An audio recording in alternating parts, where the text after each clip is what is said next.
You're listening to the Ranch Stewards Podcast, a podcast dedicated to the stewardship and conservation of grasslands, diverse ecological landscapes, and the salt of the earth individuals who dedicate their lives to this endeavor. And now here's your host, Haylie Shipp.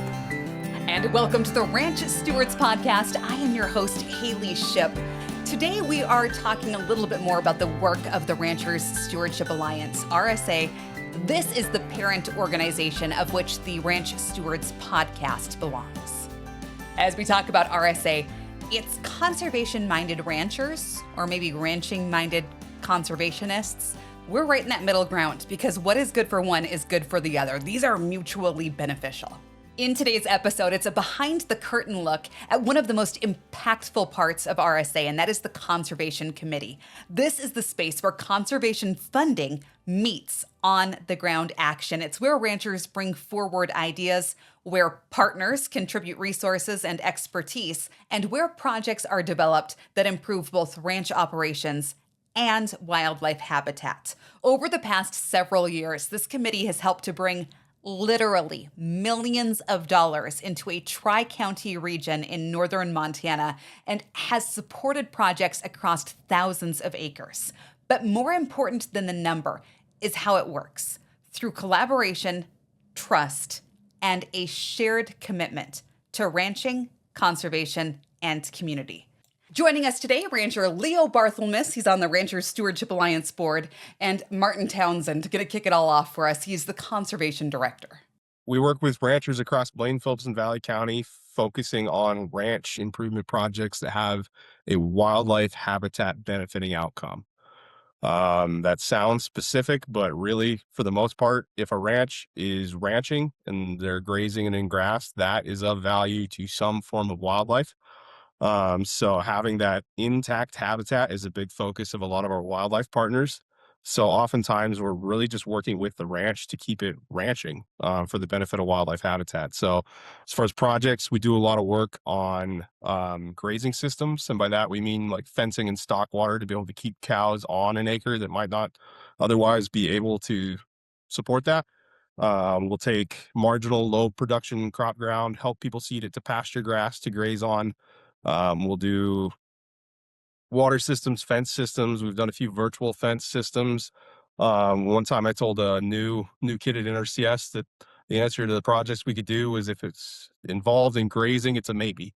So we're pretty open to anything project wise, as long as it benefits ranching and community, and as long as it's impacting positively wildlife habitat. So we have a lot of focus from the bird groups, the four-legged groups, and every other kind of animal focused group on what we could do here. So we try to match the goals of their programs with the goals of what ranchers would like to see on the ground.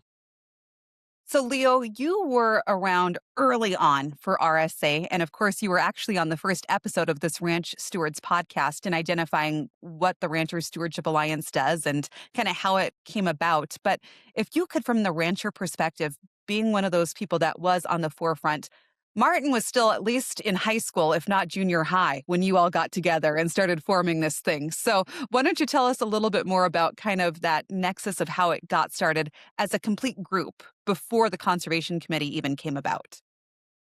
So Phillips County was a center of conservation interest, and the ranchers, we've just been ranching for, 5 generations as a community, and we're unaware of that.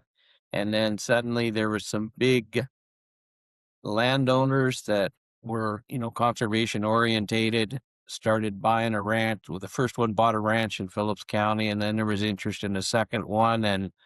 And the community was unaware of what was occurring. And so we had a few public meetings and introduced ourselves, or were introduced to the one conservation group. Turned out to be the Nature Conservancy, and we started with facilitated meetings funded by the Nature Conservancy to help us understand if there was an alignment in our goals. And thankfully, it turned out we were mostly on the same page. As Martin just alluded to, if there's good grass, it's good for cows and good for wildlife. And we need our farming tillage components as well in these communities, but there's acres that are better suited for grass.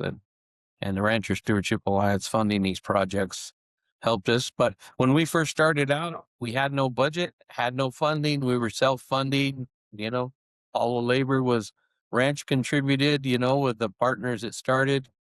And so, we did range tours and we did educational events because people would come and, I'll come and do a program. And so that's how we got our start, was building relationships with multiple different entities that were interested in the community.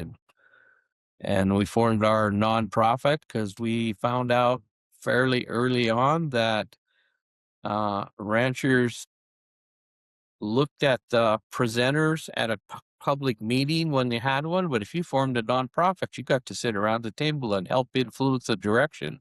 So that's what we did, and that turned out to be true the case, that we sit at the table and we're not stopping change, we're just trying to be a part of it so that it benefits our local communities. You want healthy pastures, healthy cattle, and healthy bottom lines. But high fencing and labor costs, lack of time, and rugged, isolated pastures stand in your way. That's where Vence comes in. Our simple plan: collar your cattle. Set endless virtual fences anytime, anywhere, and watch your herd rotate pastures effortlessly. Visit VenceFence.com today to get started. Vence, Grazing Reimagined. So as an organization, RSA has 4 major committees that are kind of worked within this nonprofit structure.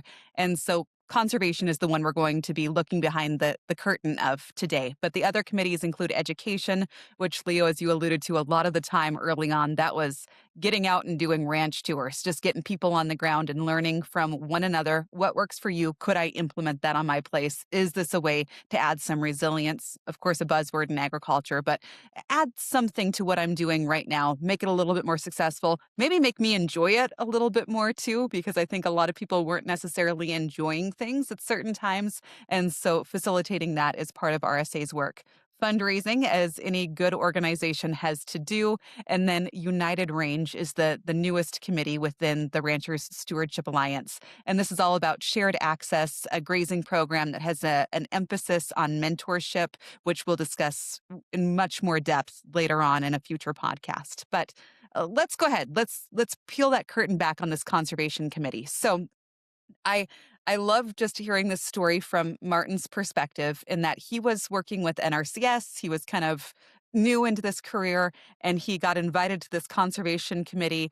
And then as he's sitting mid-meeting, he realizes that this is actually the first meeting of the conservation committee. It was years later that it could be. Like, I had to look back at Marissa and Kelsey and be like, oh, that was new? I was new. I didn't know it was new. Kelsey Malloy, who now at the time and still works for Nature Conservancy, I had replaced her in my Sage Grouse Initiative role at the NRCS office, and she invited me. She's like, you should come to an RSA board meeting, meet ranchers. I was like, great, sounds great. And I went to that, and they're like, there's going to be another meeting on conservation stuff. You should come to it because that's what you do now. And I was like, yep, I need to know what I'm doing. I should be there. Yeah, between Marissa with the Partners Program and Kelsey, they got me invited to these meetings, took part in all the activities. Like a year later, like, we're doing a grant report on the first grant that RSA had. And they're like, yeah, we did these meetings and we're submitting it. And I was like, oh, that was the start? I thought this was a thing. No, it wasn't. That was the start of it. So accidentally, I can say I'm an original conservation committee member. Martin, ballpark, what year was that? 2017. Okay. So, Leo, you were on the board for a substantial amount of time before that meeting first happened, that first conservation committee meeting that Martin so just elegantly blundered his way into. Can you tell us a little bit more about how you all decided to come to this idea to have a conservation committee? Well, I got to support Martin a little bit here. RSA kind of blundered into a lot of things as a whole. It's not like we had a grand plan. We just kind of go where there's a niche that we can fill. So anyway, if I can drop a name or two here, Marissa Sather and I have been friends for a long time, and she's worked for the U.S. Fish and Wildlife Service Partners Program, and she used to come to our board meetings, and she was frustrated because RSA didn't have any fundraising or financing because we were ranchers. We didn't know how to do those things. But she said, we can apply for a grant and we can get a little bit of administrative money to hire, at least hire somebody to administer the grant and, maybe kickstart some activity. And I said, okay, bring it to the board. I fully support that. The board unanimously supported applying for a grant, which was a great big deal because you went from a budget that was a cooler full of drinks and a couple of tankfuls of gasoline, you go to a large, 6-figure grant. That was manna from heaven, so to speak, for us. We're going to build fences. We're going to seed grass. We're going to, make wildlife friendly adjustments. So when the grant came through and Marissa doesn't do anything by accident. I think she had the whole thing laid out from the start, but she just needed some support. So she came, okay, we need to form a conservation committee. She brought the whole package deal to us. And as Martin said, that was the first meeting. And the only one who knew really what was going on was Marissa, because she had a plan and we had some stuff and it was all very well done. And we went. That was that simple. Yeah. For more background, I think it was the same meeting. I was at the board meeting and the board had just spent an hour going through the ins and outs of the most recent event. I think the whole event had a budget of $800. Yeah. And the event broke even. And Dale went, I think that's the first time we've broke even on an event. And round of applause, and the meeting carried on. It's like, okay, now we'd like to talk about pursuing $200,000. Yeah. And the tone changed a little. Martin, you work with a lot of these partners that now sit at the table. And Leo said that earlier. When you have a nonprofit, you are allowed a seat at the table. But this conservation committee allows partners that are invested in conservation and ranching to now have a seat at the table for a rancher organization. So talk to us about who the partners are that sit around this and why it's something that they're invited to and that they want to attend. Sure. Yeah, the easy answer on why partners are there is because we think they have something to offer. So we work with now upwards of 30 different partners, and whether they directly offer project financial support or they're in the science field and they offer like planning and monitoring support, if they can offer information that leads towards more opportunity for ranchers to be involved in conservation efforts, that's how we get a partner to be involved. And that's an open door we try to keep. Really, the litmus of if and why a partner is there is if we feel they support the mission of ranching, conservation, and communities. So it's pretty broad. It's pretty vague. We've had climate foundations. We've had wildlife groups. We've had quite a few different people kind of pop in throughout time, but kind of the main ones since the beginning and still are Nature Conservancy, World Wildlife Fund, Pheasants Forever, Ducks Unlimited, U.S. Fish and Wildlife Service, Montana Fish, Wildlife and Parks, and then the rest of the state and federal agencies.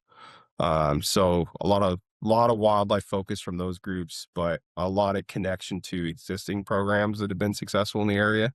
Like Ducks Unlimited and the Partners Program have been working on, they call it NACA funding, North American Waterfowl Conservation Act. They've been working on that in the Phillips and Blaine County areas since the 1990s. I mean, repetitively. So there was a lot of people working on conservation in the area already that basically looked at this as like a new avenue of funding to go after for projects and a new way to engage more partners. So, Martin, kind of explain to us the layout of a meeting. What does it look like? And I'm asking this because we have had other organizations, and we'll talk about this still later on in this podcast, who come to us because they want to use what RSA does as a template for what they could do in their region. So walk us through what a meeting looks like. So if we go back to like 2017, the early version of it, RSA was a volunteer organization, volunteer board, no staff. The grant helped RSA hire some part-time staff, and they had a little bit of administrative staff to help write checks for the grant, basically. The conservation committee, it's not like RSA all of a sudden went and hired a program biologist to run it. So the committee needed basically donated labor to find projects and put it together. So Marissa put a lot of groundwork into trying to set up a committee where organizations were kind of equally represented, and the people that had planned projects were easily able to get them in front of RSA for funding. So there was a lot of work around like, what's a vote worth? Who gets to vote? How does the process of power work basically in this of like, are we going to let Ducks Unlimited run the whole show, or are we going to spread this out as much as we could? And I think the bigger benefit at that point was everyone was new. I was new. The pheasant staff was new. The duck staff was new. The Fish, Wildlife, and Park staff was new. So none of us knew that it was a new thing. So we just believed everything Marissa said. And we went with it. So basically the meeting format exists of anyone in conservation was able to bring projects that they couldn't get funded in their own organizations. And at the time, like I was a partner biologist at NRCS, and I would plan anywhere from 5 to 25 projects a year and hope to get 2 or 3 of them funded. So like I always had extra projects that I was short on funding for. So for a lot of us, it was a dream come true. If you'd invested all summer going out to this ranch, trying to get your plan developed, just to have it shot down for funding. And you're like, well, dang it. So then you could bring it to basically plan B, and try to get it funded through a partner. And then the plus of having this meeting where all the partners are at is it wasn't just a way to access RSA's funding for grants. It was a way to bring up projects for other funding. So like career changing meeting. I think I brought like 12 projects to RSA that I had basically left. Had the permission from all the landowners to try to share it with other partners. Presented 12 projects at that meeting. I think 10 of them went over to the partners program and that NACA program. 1 went to Fish, Wildlife, and Parks, and 1 went to RSA, and they all got funded. I was like, oh, okay, so this is a way to get more done across programs. Because Lauren, that was doing the NACA projects at that time, he would have never known about those projects if they hadn't been shared another option. And that was the first time I had ever heard that Fish, Wildlife, and Parks had on the ground project funding. I mean, I think I was in my 2nd year at that point, and that hadn't come up yet. So I think it's a great way for people in the area. Like we're always going to be a high turnover area in conservation staff.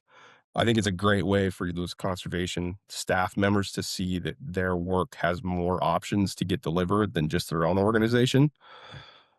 And then ever since I've been hired at RSA to help run this, it's kind of shifted most of it just flows. People just hand me their stuff and then let me run with it.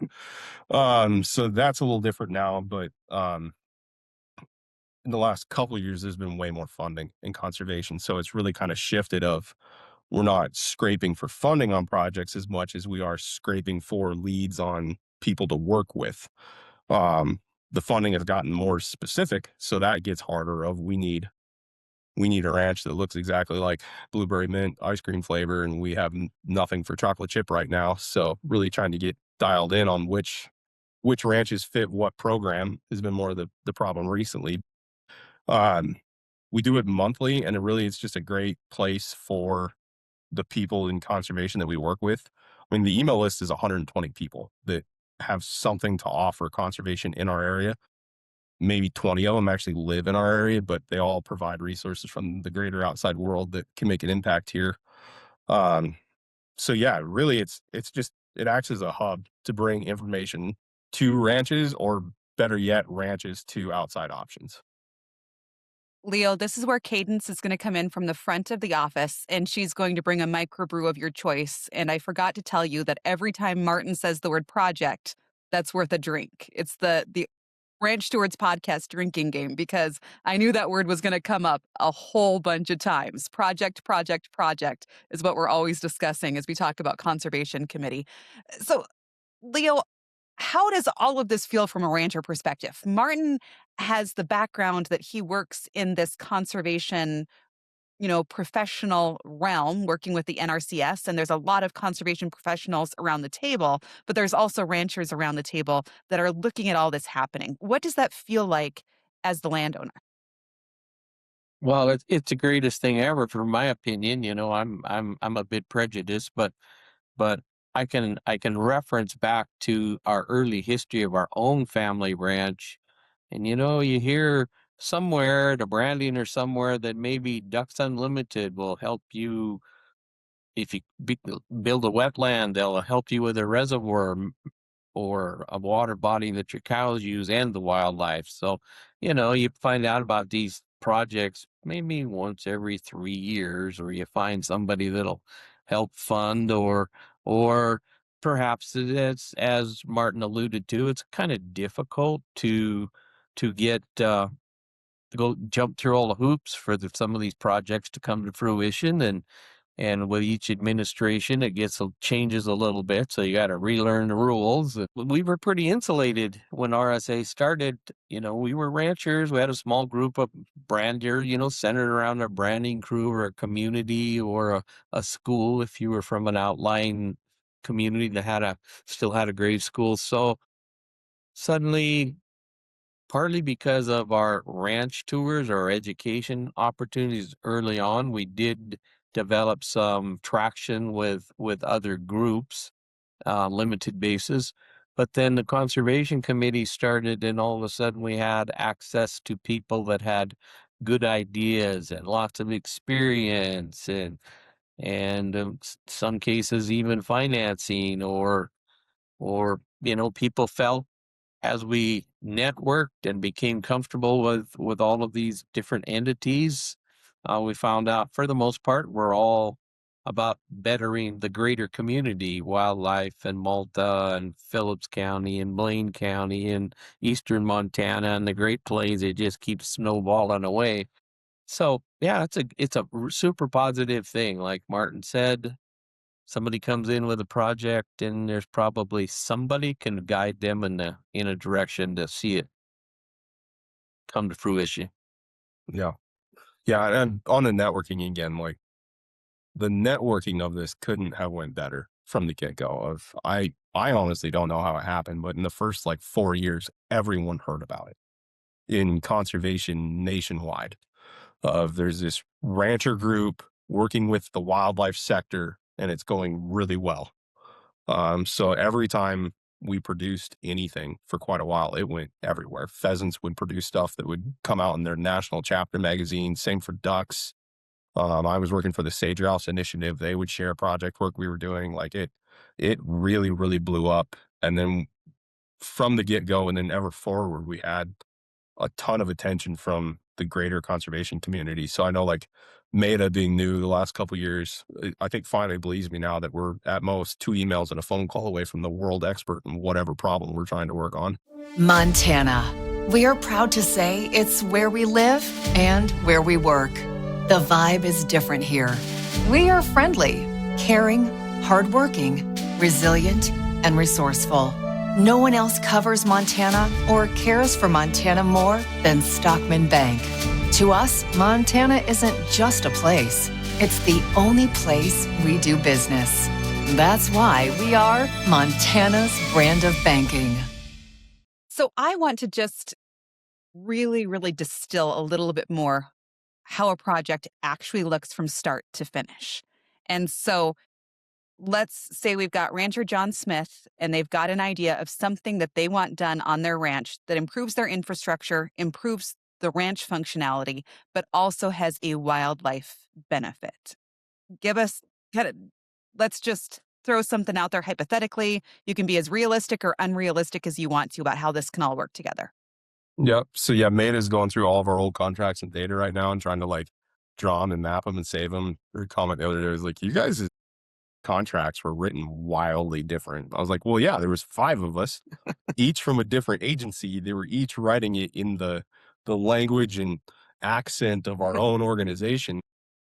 It's only fine in the last 2 years, I think we finally have a standardized set of a way a contract looks when you really drill into what a contract can be. But most of us that plan projects had started in NRCS offices. So myself, Adam McDaniel, Hunter Van Donzel, Kelsey Malloy, even Brett Dorak, he was actually in an NRCS office for a while.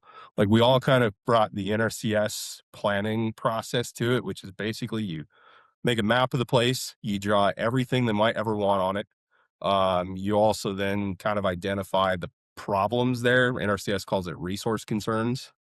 So the resource concerns in the RSA program were easy. It was a wildlife grant. So it was wildlife habitat. How does this benefit wildlife habitat? So if the ranch wanted a tank on some pasture land and a fence replaced, as long as it supported it, we were able to kind of like claim in the contract description of the project that putting a stockwater tank on pasture grass and making it grazable incentivizes the operation to leave it in grass production as opposed to some other either like farm or subdivide or energy production that would take it out of wildlife value. The fence, it was an old woven wire fence. Antelope can't get through it. We're going to replace it with a new fence that has a higher bottom wire so antelope can migrate easier. We have every wildlife scientist in the world has at some point made a map layer file for our part of the world that describes some wildlife problem. So then we take that project, like the outline of the ranch and what they want to do, put it over the waterfowl nesting density map, the antelope migration corridor map, the sage grouse habitat map, the Sprague's pipit core area map. I mean, there's no end to maps. So whichever map most addressed that ranch's problem was how we would then try to get the project that created a solution for that ranch.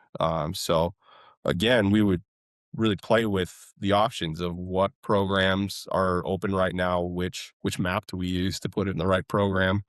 And then the easy part is honestly, if we're working on a grazing project, the entire takeaway from the sage grouse initiative was you just need habitat to exist as a minimum. And then from there forward, you can make bigger plans, but it just has to exist at a minimum. So from just a justification of there's grass intact, it's of value to wildlife. For the most part, we're able to send every project forward through the wildlife world. Then to actually get a project on the ground, the Conservation Committee just recommends it. And then the project goes before the RSA board. And that's where, as Ryan made me beg the other night and say, pretty please, to get RSA to spend money on the project. So if we've forever, like the first 5 years, I don't think RSA spent more than $10,000 on a project. Like we would do part and Nature Conservancy would do part and Partners Program would do a part. I remember the first time I walked into a board meeting, I was like, yep, this project needs $50,000. And they're like, we've never done that. Try again. So then I think I got it knocked down to 45. I got some partner to take 5,000 and came back. And then they said yes. So just shifts in time of what the RSA board has been comfortable in taking the risk on, because really the board is ultimately liable if I go break all the rules of the program. And then partnerships. How can we lower the cost of a project? How can we spread it out further? Somebody else pay for this? Ultimately, it's my goal to like make sure every other program is completely out of funding before we use the RSA one. Just because long-standingly ours had been the hardest to fundraise around. Like everybody else had their built-in programs. We then had to go find the extra funding to kind of piecemeal things together. And that's a big thing. We piecemeal projects. So a lot of programs are very one track of like their program assumes they're doing the whole project. I love it when that works, but that almost never works. So we often are finding ourselves tacking on to projects that have started in a different program that maybe 5 years later, it turns out one more tank would have been a good idea. Little things like that. We edit on projects a lot of kind of trying to find little alternatives to make projects whole.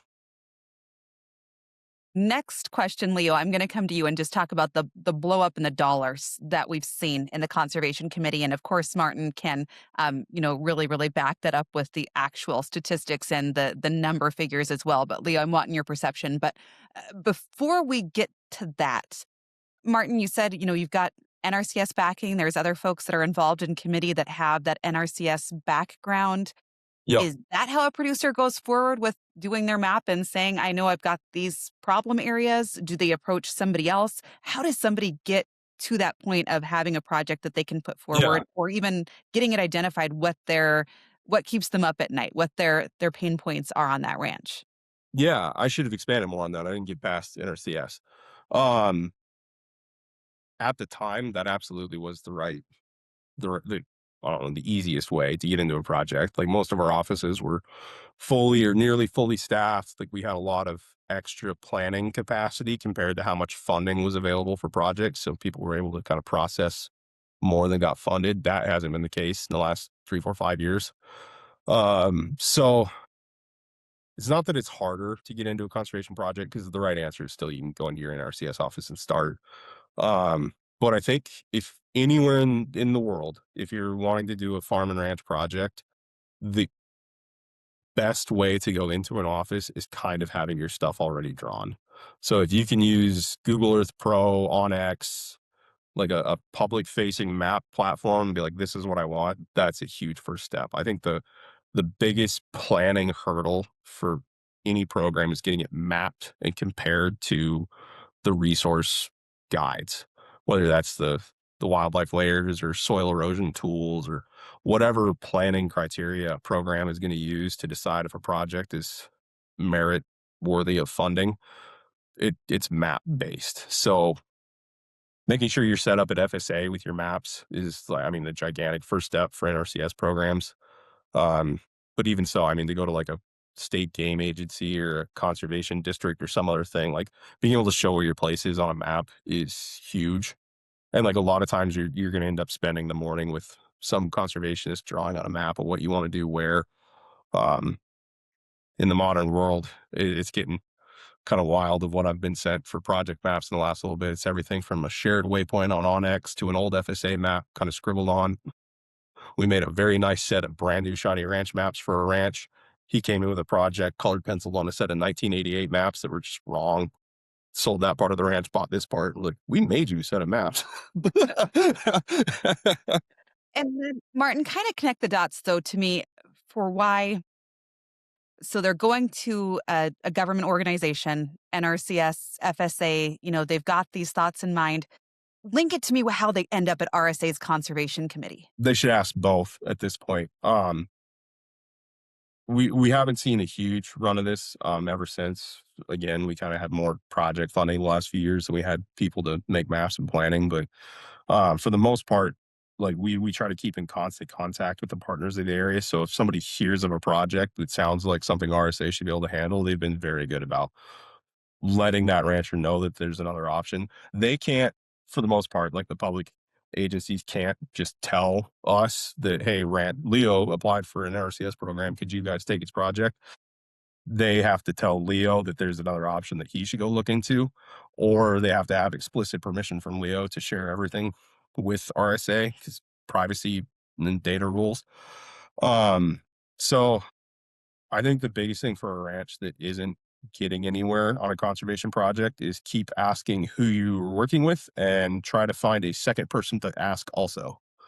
And I think that's universal wherever you are in the world. If you're working with extension and not getting all of your hopes and dreams out of that, lean over and try NRCS or try BLM or try the state game agency or try the state resource department. Like we joke, there's a big program guide that used to exist of like, here's all the programs by area that are available this year. It'll be published on Monday and wrong by Thursday. Like there's a new thing all the time. So I think poking around is always in a ranch's benefit to see if they can get their project moving. I'm drilling on Martin here, Leo. So Oh, make no, sure I have all of the he's details. the expert. I'm just old history. But I do want to take it back to history on that, because as Martin said, at one point in time, breaking even on an $800 event was phenomenal. Miss Marissa Sather came around, and then it was, we're going to apply for $200,000, which was just wild. And then since then, this has just snowballed. That was not even 10 years ago. And we have seen hundreds of thousands of dollars now go through this program. And Leo, you have been sitting on the board through most of that, taking a 1-year hiatus last year to retire and come back on, as you've been there to approve these projects and see these partners really ponying up money that will help to improve things for ranchers and improve things for wildlife. So as somebody that is sitting there on the board and watching this growth, kind of give your response to it as you look back on the last decade. I don't even know how to begin to describe it. It grew so much faster and so much better than any of us imagined. It's just like a dream. I mean, we never anticipated any of this. let's get this project done or this grant, go through the grant, and maybe we'll do it again. And because we had some people recognized more than we did, let's say, they said, well, we can get another one. We can get another one. And well, we need some staff now. And the whole thing just exploded. And thankfully, being conservative ranchers, probably like Dale and these $800 break even events, we've been very cautious and tried to be very humble because, we've all lived in the cattle cycle and had wonderful cattle prices and then a disaster 3 years later. So we're always cautious about our future, but we're just so glad that we were able to facilitate what RSA is today. That it's just, that's, we're just trying to, we have always had good people that had good intentions, and this has been the outcome. Yeah. We had a real 2014 there for a minute. Cattle cycle. Oh, yeah. Dollars and cents this for us, Martin. What is this looking like now? What are we investing into what ranchers bring in? What sort of grant dollars are we bringing in? And I guess identify that too. Where is this money coming from? Yeah, so grant dollars and funding sources through time. I was just trying to think about it. I haven't updated the totals in a minute, mostly because we're working on a new database system and I haven't had to. We might have cleared 10 million now as of this year in total award. Last I knew the real number, it was like 9.6. So 2023 and 2024, we had booms in funding come in. I think 4.5 million between those 2 years alone. So grand total of grant and agreement funding close to 10 million. With that, that's for the most, that's all encompassing. That's staff funding, project funding, everything it takes to actually run an organization that delivers those projects. With that, the workforce has swelled from half a position with that first grant to we're a staff of 7 now that should be 8. We went from the first grant, I was actually looking at it this morning, we did 17 projects on the first grant. Not one of them got more than $10,000. Actually, 6 of them each got $2,000. And it was so long ago, we actually have the records on a CD, which I thought was fun. We had to ask Cadence if she knew what it was, and we're glad she did because we would have felt old. But yeah, we're at 148 projects now across that 10 years. So pilot projects, Maida's working on. We've never actually had the data to our own projects. Like I was at NRCS in Malta, Hunter was at NRCS in Chinook, Brett was Fish, Wildlife, and Parks. We all worked on our projects, gave the paperwork off to RSA. It got scanned and put in the box and paid, and it never actually got saved in a computer system anywhere. So me and Maida and Grace and others have, for a year and a half now, been trying to actually round it all up so we could, or we're trying to, fundraise better. And every funder is like, what's the grand accomplishment? And we're like, great. We kind of know. So we're actually trying to add it all up and be able to show it in one place. That nearly $10 million, the on the ground project dollars were oftentimes matching around 5 to 1 of between what the landowner's putting in and what we're getting from other partners. It's making that dollar go 5 times further. We try to never go over a 50% cost share with the ranch. When we're working with like beginning and building producers, we're trying to get way closer to 100%. We're also then trying to work on those beginning and building producer projects to where RSA is just directly paying the vendor. A lot of conservation programs make the ranch install the project, have it get checked off, and then they get paid back. The whole point of a conservation program is to reduce the risk of doing conservation. So for us, we try to be as flexible as possible in the arrangements. So if we're dealing with like an inflexible program on the ranch and we're working with them, we try to create enough flexibility to make both things work.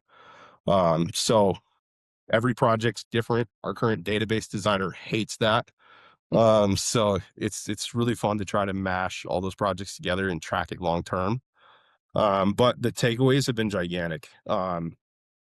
Almost 200,000 acres that have been directly impacted.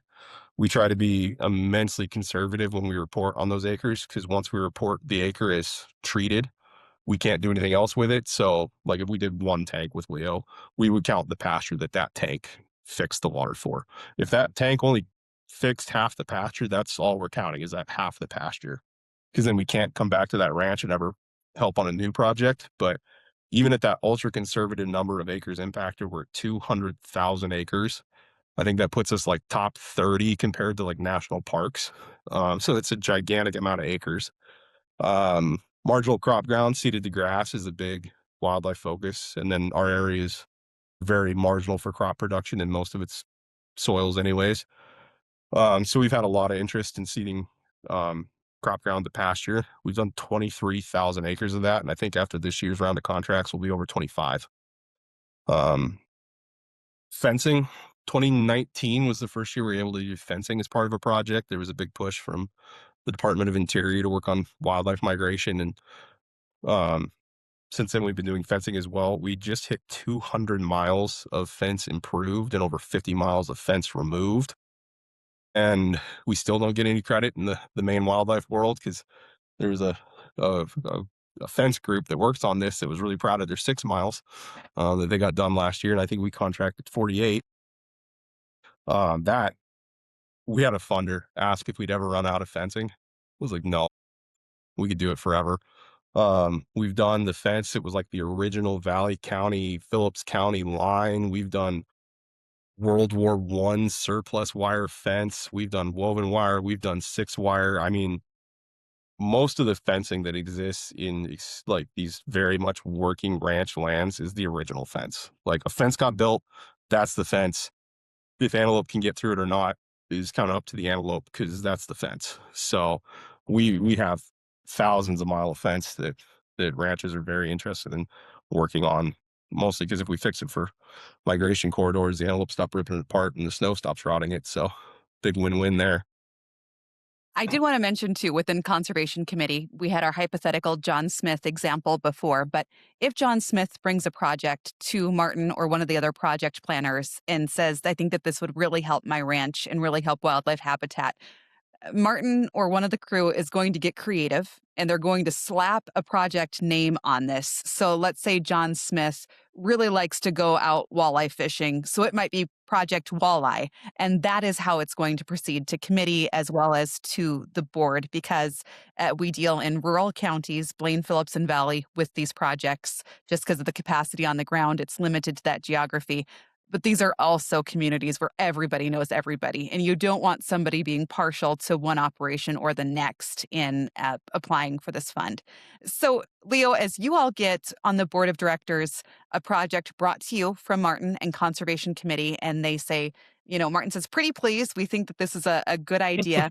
Do you have any sort of vetting process or any thought process that goes into what you approve or don't approve? It seems like, by and large, the committee's done a pretty nice job with making sure that what they've put forward does meet what the board is after. No, we have absolute confidence in the Conservation Committee. Even early on, I mean, there was documentation about, security, that people didn't get chosen because of, that these projects were anonymous. And we, early on, we would throw a few questions at the Conservation Committee because we're starting out and we wanted to do it right. And now we get a report by Martin or a presenter that's talking about this project at the RSA board meeting. And, we've looked at enough numbers and enough projects, and we've examined a lot of different problems that different ranches are addressing, and every ranch is different. We all have different issues that we would like to fix. No, the board of directors has absolute confidence in the process and the participants and the members of the Conservation Committee. I don't think, other than maybe funding once or something based on what the financials were, I don't think we've ever rejected a project at the board level. Talk too about the landscape scale of this sort of conservation, because as I mentioned, we're dealing with 3-county geography, but we're dealing with conservation partners that also have a much broader impact on the landscape. And Leo, you kind of talked about the snowball, that it was like this project, and then it was Phillips County, it was Malta, then it rolled into Blaine, then it rolled into eastern Montana, then it rolled into northern Great Plains. This snowball keeps on rolling. So Martin, I know this is something that you speak to a lot. It's not that we own one property and really, really work well on implementing these changes to that property. It's that we're creating tools and a mechanism for this to really have widespread impact. Yeah. Well, it's a process, and RSA and the Conservation Committee kind of developed at the crest of a wave when the tide was coming in. I mean, timing is a big thing. And we were beneficial to be sitting in a position when the world decided eastern Montana, the Great Plains was important, and we were, kind of out front a small amount about trying to fix the problems in the community, and if people wanted to. So, this organic process just developed, and so far so good. It's working pretty darn good. I mean, the networking that we started with the ranch tours and education programs, 20 years ago are the same processes essentially we're doing now. I'll let Martin talking about our bird friendly rancher in Mexico. Without that networking, we wouldn't have found out this wonderful story. And it's just one of the projects that, our network does.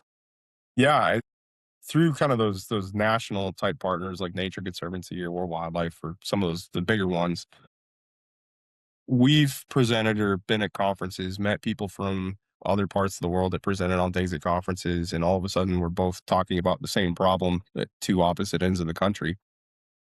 So we've been a part of a lot of different efforts in a lot of different states at this point to compare what we're doing here with what they're doing there. And I sign up for it every time because, as we went over at the beginning of this episode, it's all made up, and I wasn't aware of that for quite a while. So I'm still open to stealing anyone's ideas that'll let me steal them. But then and vice versa. I mean, we went to New Mexico to meet with some ranchers there about doing projects there. We visit with some people out of Kansas quite a bit about efforts there as well. There's a group of Winnedaces, our friends across the river. They have a conservation committee pretty similar to ours. It was a result of working with us and Marissa as well. So it's a popular model. And honestly, we stole a lot of it from other groups. The Blackfoot Challenge over in Western Montana operates very similarly. There's a Nebraska Sandhills group that operates pretty similar, that is older than us.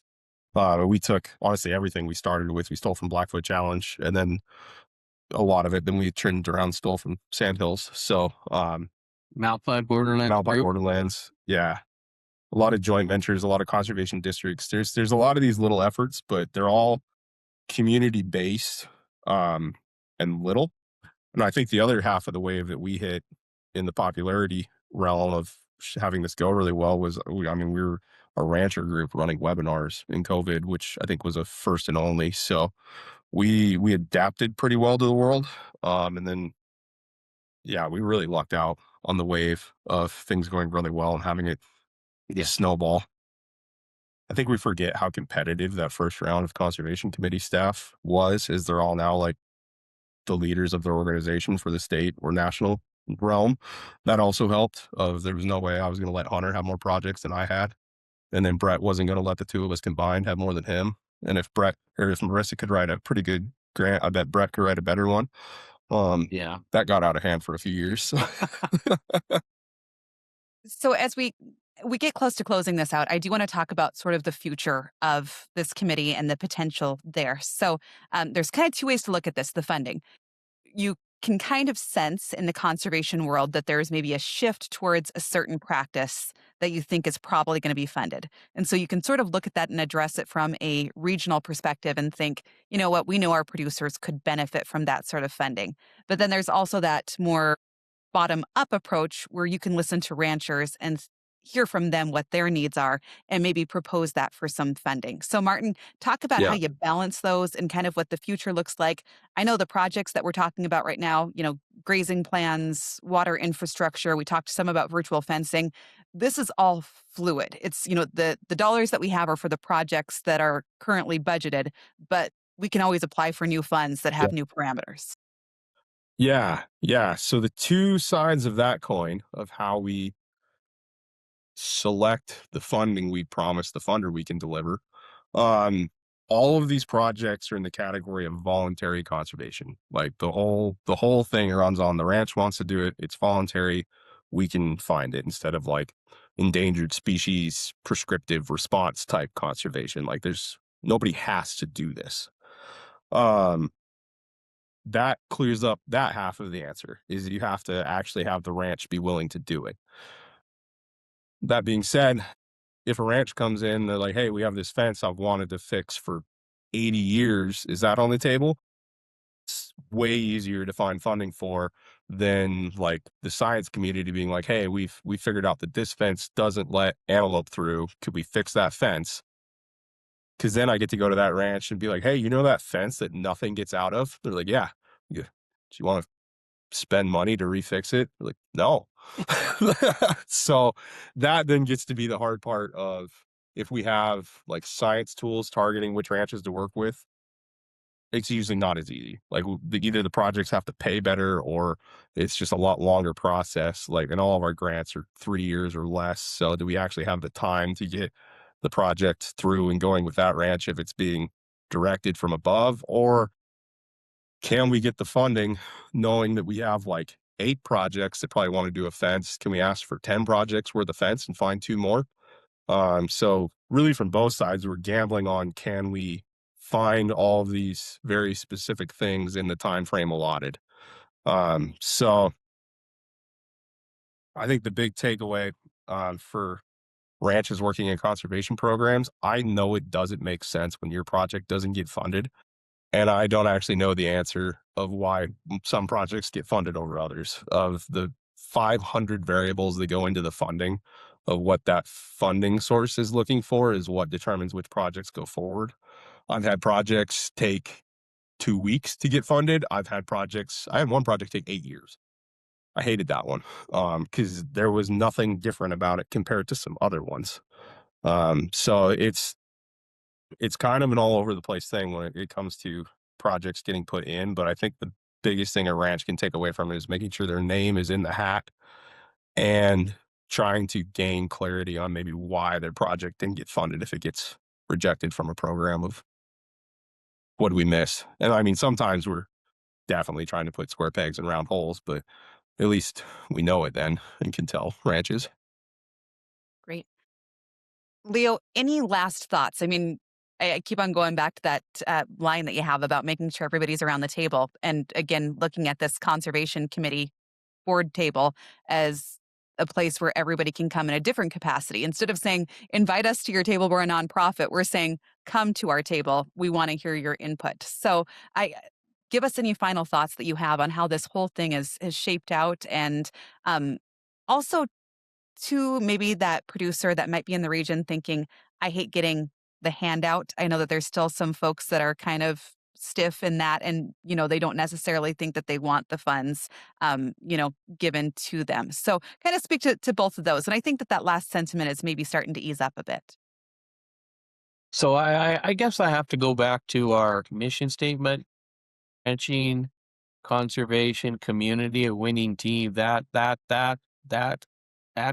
written in stone in our office, in our culture. That as long as we've worked with people that, I mean, pretty much that was the only criteria people had to come to us for help or even participate in, because we have this big pool of ranchers that want to improve what they have. I mean, and improve is a big word and covers lots of area, just like Eastern Montana. But so yeah, we're just pretty. We try to engage with just about everyone as long as it fits our mission statement, and our community is a big community, Eastern Montana and the Great Plains. As far as people being ruggedly independent, I was ruggedly independent, but economics forced me into be more interdependent with not only your community, as all these small communities, I mean, we don't have the equipment dealerships in some places. We don't have car dealerships. We're short on medical. And, well, if we're going to bring those dollars, if we're going to have that kind of a community, we need dollars coming in to support that community. You know, agriculture's got to fund a lot of these communities through sales and stuff. So if we can bring in money from Ducks Unlimited or other entities that will help improve our infrastructure, we create more wildlife, which helps the hunting entities. And, you know, it's too big anymore just to be a single issue person, I think. So that's the way we look at it, because everything we do is, you know, there's the economics, but then there's also the community values and the wildlife values. It's all a three-legged stool. It's all got to work together. Martin, any final thoughts from you today? No, I think just a big focus of Conservation Committee through time is like all these partners that work across such large portions of the country, like they could work anywhere. Like, I think it's hugely in our favor that they've all decided they want to work here. So I think a big benefit of Conservation Committee so far has been, I'm the most proud when partners highlight their work that they're doing here. Like when Pheasants Forever shares the work that's happening here ahead of work happening in Idaho, Wyoming, Utah, Nebraska, getting that front run and that front source only works because it's went well with the ranch. So if we have the partner delivering well for the ranch, it's mutually benefiting for the ranch and the partner.